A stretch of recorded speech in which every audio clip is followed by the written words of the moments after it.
Families will often ask us, what can I do to get my loved one to change? What can I do to make them stop using, for them to go into recovery? A really sort of simple answer to that quite big question, but simplest answer is to have good boundaries and clear consequences in place. Boundaries that you stick to, consequences that you follow through with.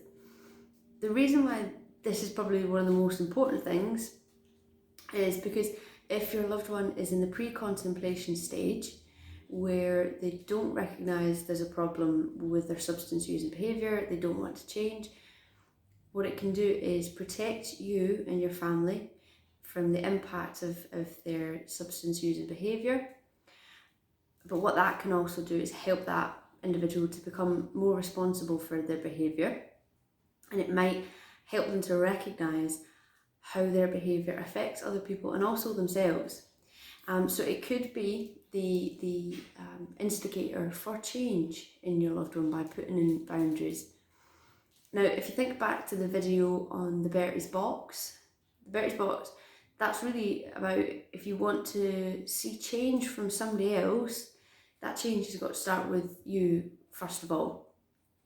So you're communicating in a different way, you're behaving in a different way towards the person to try and invite some change from them. It's the same thing with boundaries, really. It's communicating what your needs are with the other person, trying to negotiate a plan that works for everybody involved and sticking to that, and then thinking about what happens if that plan doesn't get stuck to. So if you're thinking about what can I do to help my loved one, boundaries. Bring it back to your boundaries all the time, okay? So what we're going to talk through today is how you can define your boundary, looking at what the problem is, how you set your boundary with the other person, and what to think about when you're keeping the boundary. And then also, if negotiation doesn't work, what other things you could try then, okay? So as I mentioned, by setting boundaries, you're encouraging the other person to be more responsible for their own behaviour, and whilst respecting your needs and their needs as well.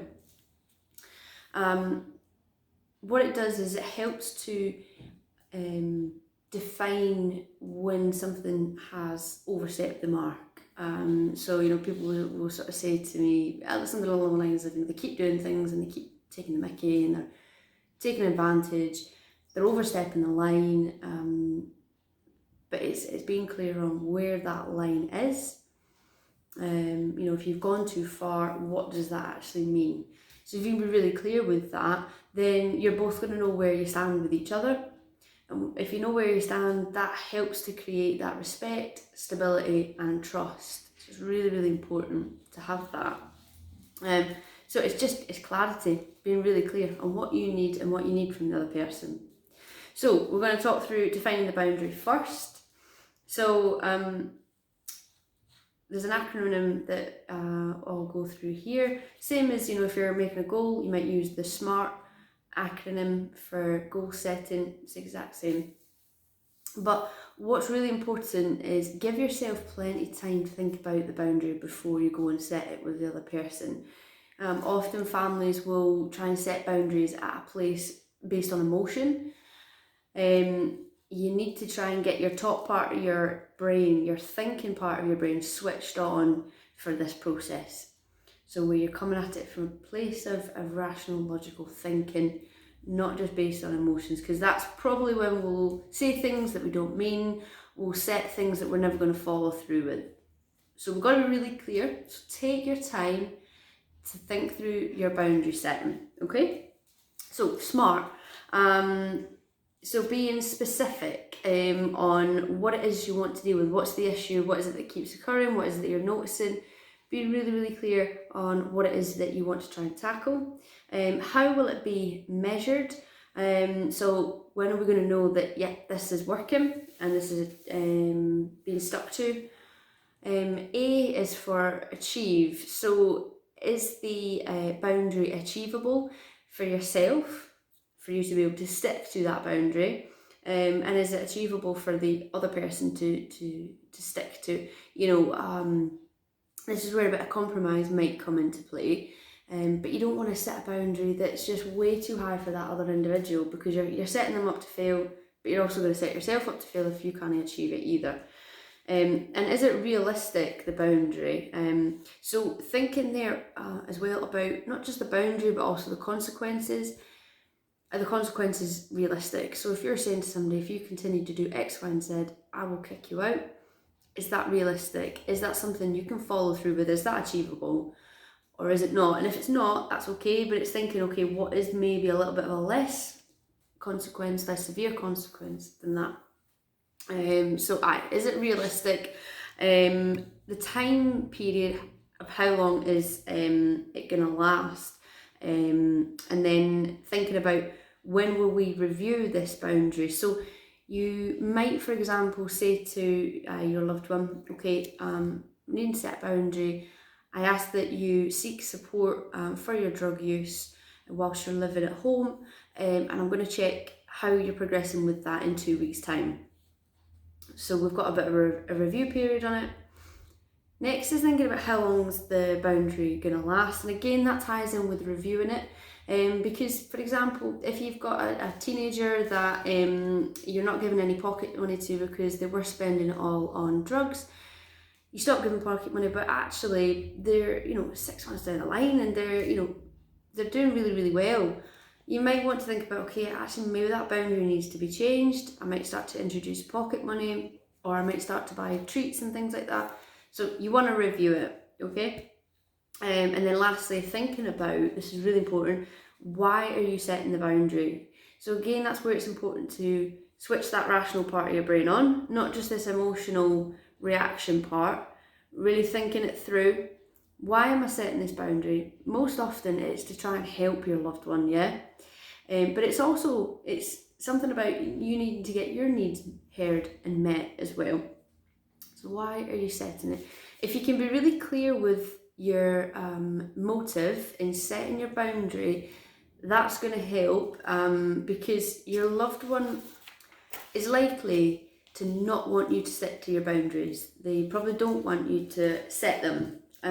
If you can think of it as two separate things, so you've got your loved one here and their addictions. It's their addiction that you're trying to set that boundary with, and the addiction doesn't want you to set the boundary. Their addiction wants to keep going, free will. They want to be able to keep drinking, taking drugs without consequences. So I'd be really clear that, okay, I'm trying to tap into this addiction here. I'm putting this boundary in place because I love this person. I hate the addiction. That's going to help you to just stay strong when you're approaching your loved one, because boundary setting is not always easy for people. It might be the first time that you've ever done it.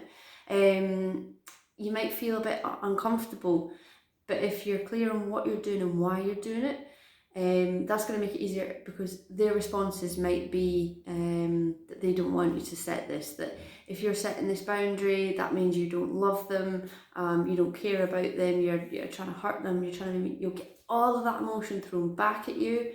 They're going to try and push that boundary. Stick to your guns and be really clear on why you're doing it. So just a couple of pointers to think about when you're defining your boundaries. So thinking, would you accept this behaviour from someone else who wasn't using drugs? Are you maybe tolerating this just because that person uses drugs and alcohol? And should you need to do that?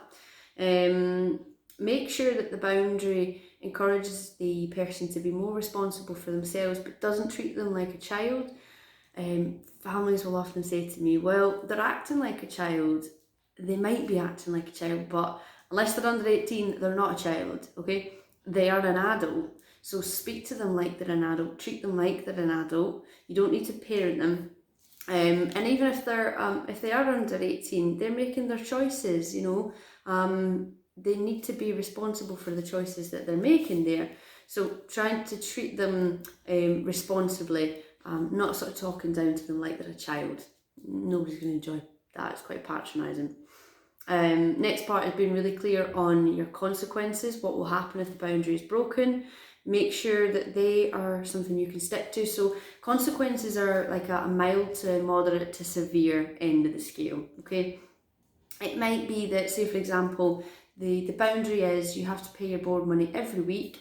If you don't pay your board money, the consequence is, maybe the milder end of the scale could be something along the lines of, I will not provide you with any luxuries, any treats. I will just provide you with very basic food. To the more severe end of the scale is if you don't pay your board money each week, the consequence is I will have to ask you to leave the house. So it's kind of on a bit of a scale, bit of a spectrum, but it's thinking about, again, what's achievable and realistic for you to follow through with. And making sure that the other person knows what the consequences are from the get-go, so then they can't turn around and say, I didn't know you was going to do that, that's unfair. You can say it straight from the beginning, if this is, the boundary's broken, this is what I will do, then you're all aware of what the arrangement is. Try and get, the next thing is to try and get as many people who are affected by the boundary involved. So, if it's everybody within the household, just so that everybody is singing off the same hymn sheet. So if you've got, for example, if you've got mum and dad and then you've got sister, and you're all trying to set a boundary and work together to support the son or the brother within the household, but if maybe dad isn't quite on board with the boundary setting, that means only the mum and the sister, they're sticking to the boundary, but then son is going to dad and saying, Dad, can you give me a tenner because I need to get money for the bus, and he's giving money. But that's not what was arranged by the mum and the sister.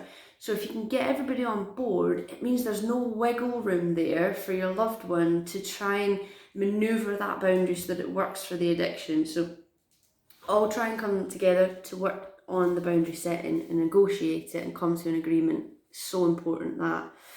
And as I've already mentioned, you might need to come to some sort of a compromise when you're setting a boundary. But it might not sound ideal having to come to a compromise, but what it might do is get that person on board to begin with. There might be some instances where compromise, isn't an option, and you do just have to be clear on what needs to happen moving forward.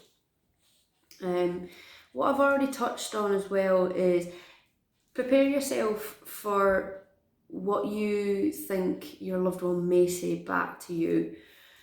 If it's the first time setting a boundary, your loved one might say, yeah, that's okay, I'm on board, that's great. They might be willing to cooperate.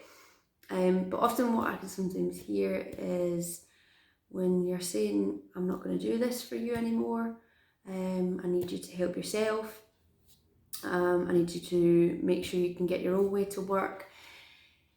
The responses that might be given that I tend to hear are, you don't love me, you wouldn't do this to me if you loved me, you wouldn't leave me in a place like this if you loved me, you don't care about me, you're a bad parent, a bad sister, all that motion. But bear in mind, like I said to you, separate the two. So you've got your loved one and you've got the addiction. It's the addiction that's probably saying those things to you.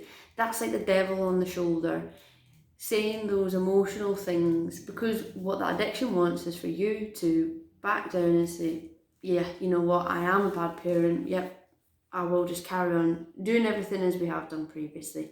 No, that's not going to happen. So prepare yourself for your responses. So that's really why we say it's so important to know why you're setting your boundaries, because I'm setting this boundary because I love you, I want to help you, but I need to protect myself, and I respect my needs and your needs, and I ask that you can stick to this boundary so that we can work together in a relationship.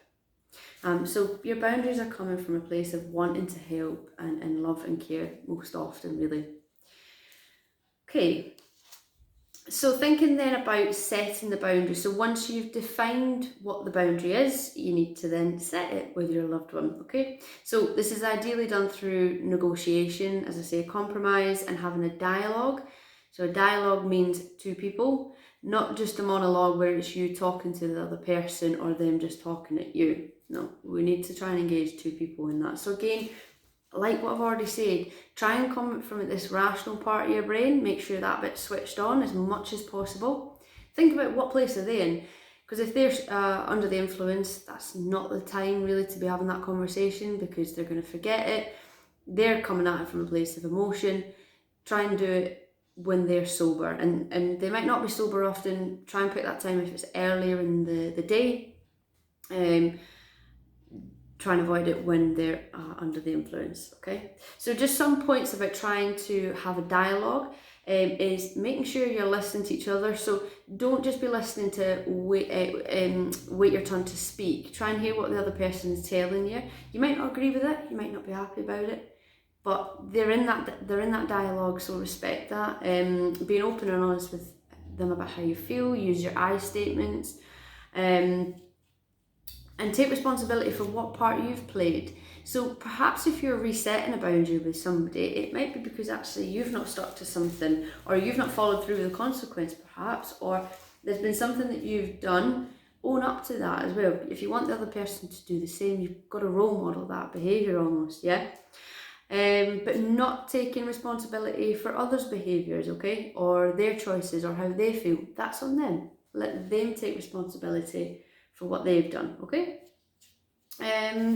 So trying to have collaboration rather than confrontation. If you can see that actually this part of brain's not getting switched on, I'm coming into the emotional part, things aren't maybe going as the way that I would hoped, and things are maybe starting to fall into that aggressive communication style. Perhaps I'm getting passive, they're getting aggressive, vice versa. We're both getting aggressive.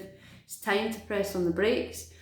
It's time to say, actually, maybe now's not the right time to have this conversation. I think we pause it here and we come back to it at another time, okay?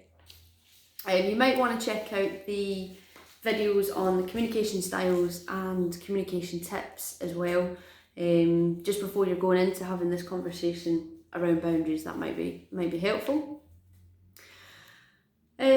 So what to do if dialogue and negotiation doesn't work? So you've asked for the boundary to be put in, to be respected, but it isn't being stuck to. What you might then have to do is impose a boundary. Now you can either do that verbally or in writing. So I'm going to read an example that you could write to your loved one, and then I'm going to tell you kind of the pointers about writing a boundary, okay? So I noticed that whenever I tried to discuss your drug use in the house, you seem unwilling to talk about it. When you do this, I feel angry and frustrated with your behaviour. I ask again that you do not use drugs in our home. This is because I'm breaking the law knowing it happens and not reporting you to the police. I believe it is a risk to the health and safety of all of us. If you choose to continue to use drugs in our home and not discuss this, I will assume that you have withdrawn your cooperation. I will then withdraw my cooperation by not buying food and preparing meals for you. I regret it has come to this, and I would prefer that we talk about your drug use and the impact it has on the rest of the family. I want to end by saying I still love you and want to know you. So from that letter, or if you were to say that to somebody, you were talking about the person's behaviour and not them as a person. So that tries to withdraw any of that shame, guilt and blame that could be put on. You're sharing what the impact of the boundary being broken is, by sharing how you feel. You know, I feel angry because it's asking for the boundary to be respected. You know, I ask that you can cooperate here. It's not telling, it's not that treating them like a child, it's asking for respect. And it's balanced of, you know, what is difficult but what is also good. You know, it's saying about I still love you, I want to know you. There's love and care within that message, but also sharing what's difficult, and asking the substance user to be responsible, and gives the substance user the opportunity for them to be responsible themselves, okay? So following an example like that, either verbally or written, could be a way that you might want to follow. Just going through those tips as well that I've said, to impose a boundary on somebody else. Again, you might need to repeat these messages to your loved one, you know, asking that the boundary is followed, repeating that consequence, coming from that place of love. So what to think about next is when the boundary is being kept, or is it being kept? So the last stage, so if the boundary is being kept, it's noticing that and acknowledging that the boundary is being kept. So it can often be, it's giving praise, appreciation that that's being stuck to, whatever that looks like, but it is acknowledging that something is working here, yeah? If the boundary isn't being stuck to, then it's also acknowledging that and responding to that, but thinking again, how are you going to react if the boundary is broken? So boundaries are often broken. As I've mentioned, your loved one is unlikely to want you to put boundaries in place. That addiction wants to keep going, so you're going to probably have to reset them a few times. That's why it's important for you to think about your own coping strategies, because boundaries are hard to put in place and they're hard to stick to. But if you want things to change, it's not going to be the easy route, it is going to be the harder route. So make sure you've got your coping strategies, make sure you've got your support, if that's from us, if that's from your family, your friends, colleagues, whoever it is, people that you can talk to, say, oh, this is hard and I'm really struggling with this, and they can say, you can keep going with this, remembering why you're doing it as well, because that's going to help you to keep resetting it. It's frustrating,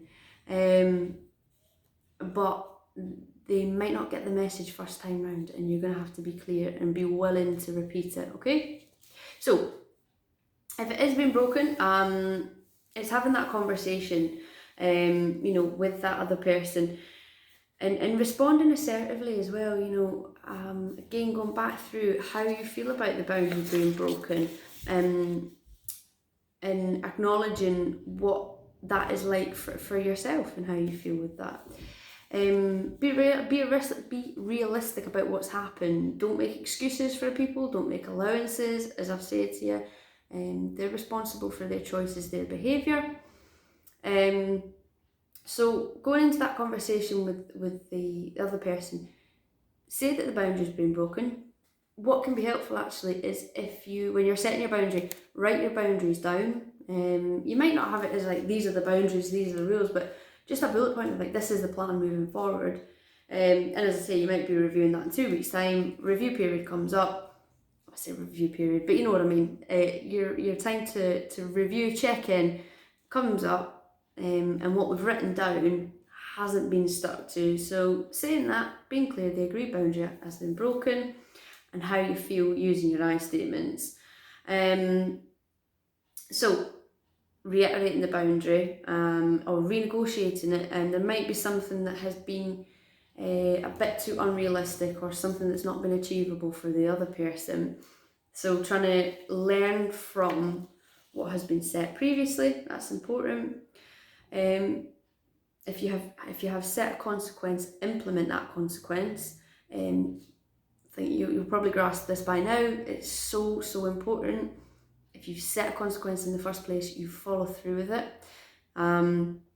Because if you don't, they're not going to respect what you're saying, and they're probably not going to follow through with what they're saying because you're not following through with what you're saying. So somebody has to follow through with what they're saying first, okay? Again, it's that Bertie's box. If you want change from the other person, you've got to do it. Becoming a broken record, keep saying the same things and it will start to sink in. And just being really short, clear, to the point of what your boundary is, it will sink in, and not getting deflected in any way. So being consistent with that as well. You know, just some pointers as well. So we've talked a bit about boundaries are hard to put in place, and it might feel uncomfortable and difficult to say these things. You know, probably the way that I'm talking about it, quite matter of fact. It's not always easy to follow through with this, but remember where it's coming from and why you're doing it. Practice setting boundaries, practice having that conversation, practice your responses in your mind or with somebody else or in the mirror. so that when you need to, it's already there, and it's going to come out a lot easier and a lot quicker, and you're not going to have to think about it as much.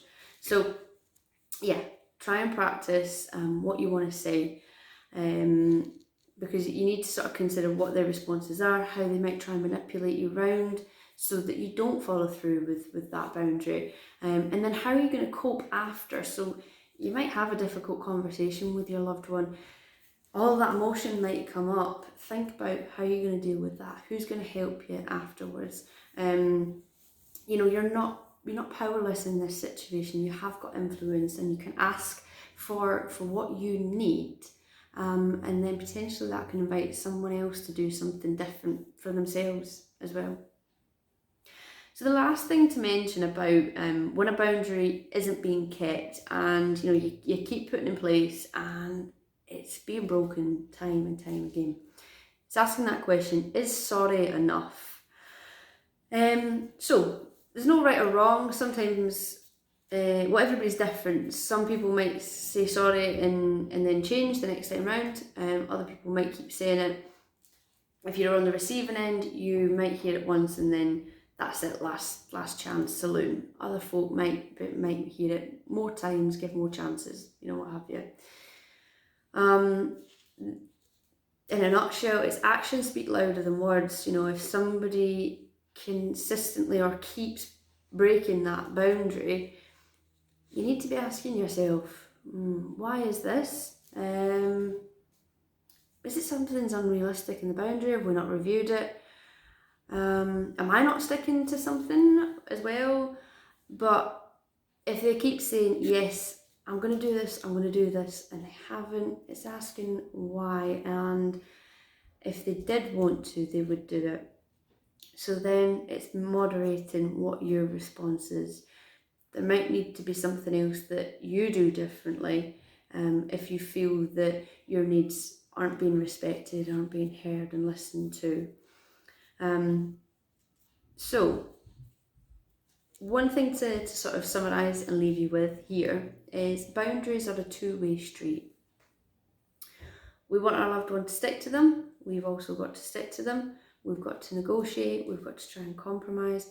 But we've got to respect each other's needs, because our needs are equal to each other. But recognising when boundaries are stuck to, it's massively important, because when you're getting your boundaries right, you will start to see changes in your loved one. It might not be huge changes all at once.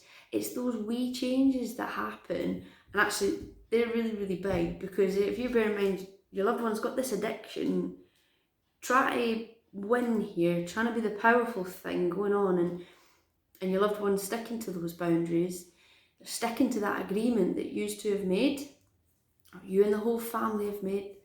That's powerful. That really, really means something. And going back to the first point on the video, if you want your loved one to change, boundaries is probably the answer. Where there's an imbalance, something's not working, communicate it in your boundaries. So I hope you found this helpful. Give yourself time to think through your boundaries before you go off and set them. But I really wish you all the best of luck with setting your boundaries with your loved one.